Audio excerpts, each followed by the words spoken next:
And I saw a beast rise up out of the sea, having 7 heads and 10 horns. And upon his horns 10 crowns, and upon his heads the names of blasphemy.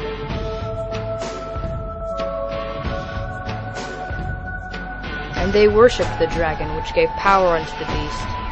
And they worshipped the beast, saying, Who is like unto the beast? Who is able to make war with him? Revelations chapter 13, verses 1 and 4. After brilliant neurosurgeon Kenzo Tenma chooses to save a young boy's life over an important hospital patron, he is disgraced and nearly loses everything. But soon all the corrupt doctors that oppressed him mysteriously die, allowing Tenma to resume his life as a physician.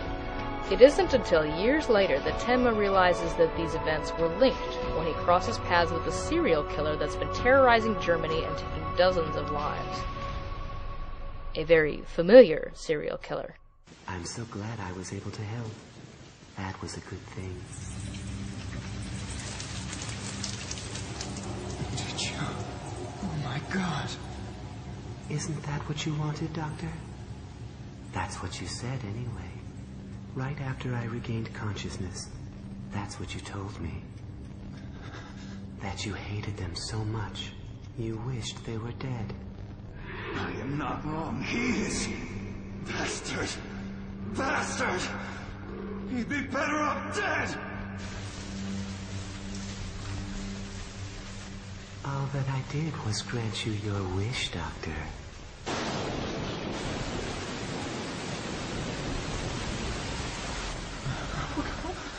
I'm afraid. Oh, God. Save me, Doctor. I don't want to die. I don't want to die. Doctor!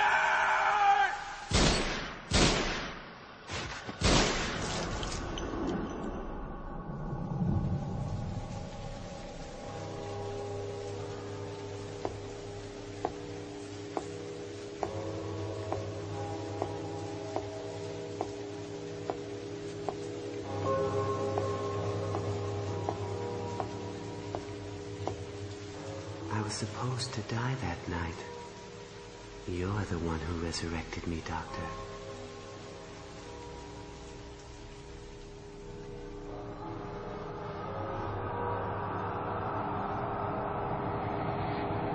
Johan Liebert from Monster.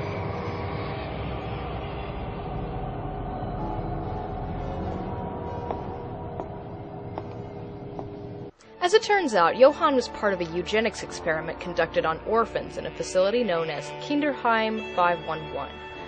The militaristic sicko's goal was to psychologically reprogram the Kinder to be the perfect soldiers. Results varied for many children, but Johan worked out much worse for the conspirators than they had ever planned.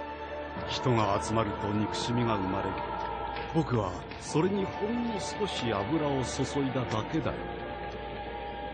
こう言ったんだよ。わずか10歳の少年がだよ。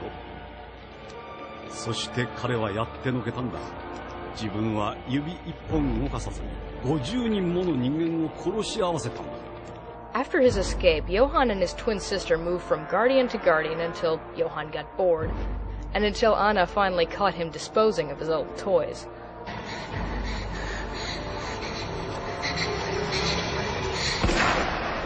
Thanks to Tenma, he's free to once again pursue his goals.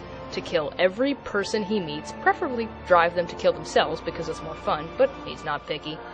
Until he is the last one standing at the end of the world. Because everyone trusts Johan for some reason. City officials give him privileged information, women give him their numbers, children follow him around like a Disney mascot, and underground neo-Nazi organizations worship him and beg him to be their leader. But all of them will die horribly for trusting his childlike smile and genial words, some of them by his hand, some by their own. Particularly nasty are the fates of those children I mentioned, when Johan teaches them a new game that will make them just as strong as he is. It involves falling off a roof and seeing if they live. Well, a couple of them did, just to go try it again. Still, I think the worst of Johan's sins is not a murder, but the rescue of an alcoholic detective. Johan simply had to lift his spirits and gain his trust before he could really shock drop him into a full committal suicide with just one last case of wine. 飲みませんか? Throughout it all, Johan cannot be killed, although he taunts many of the other characters to try it. The only person Johan permits to kill him is the golden-hearted Tenma, so that the monster that is so great inside of him will gobble up even the purest of men. Sounds like someone else I know. そうでしょう. Actually, anything any previous contender on the list does, Johan can do better. He even takes minority status away from Fabrizio by being an evil child as well as an adult, and minority status away from Delphine by doing an excellent impression of his twin sister. To put it as simply as I can, no anime villain in existence compares to Johan. When I was creating this list, I honestly had no idea what number any character would be until I sat down and tallied it out. The only thing I knew was that Johan would be number 1. I calculated the list first by tiering the characters slightly by popularity, but only slightly, and then stacking them by these averaged criteria. Johan gets a perfect score all across the board.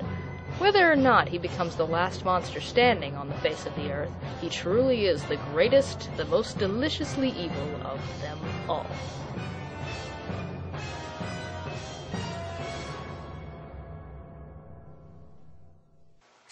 Oh, jeez. Yeah, I don't think this makes you look creepy so much as it just blinds you. Puts heavy shadows on your nose. Anyway, so, we've come to the end of our long journey. I hope it was as creepy for you all as it was for me, and as fun, I think.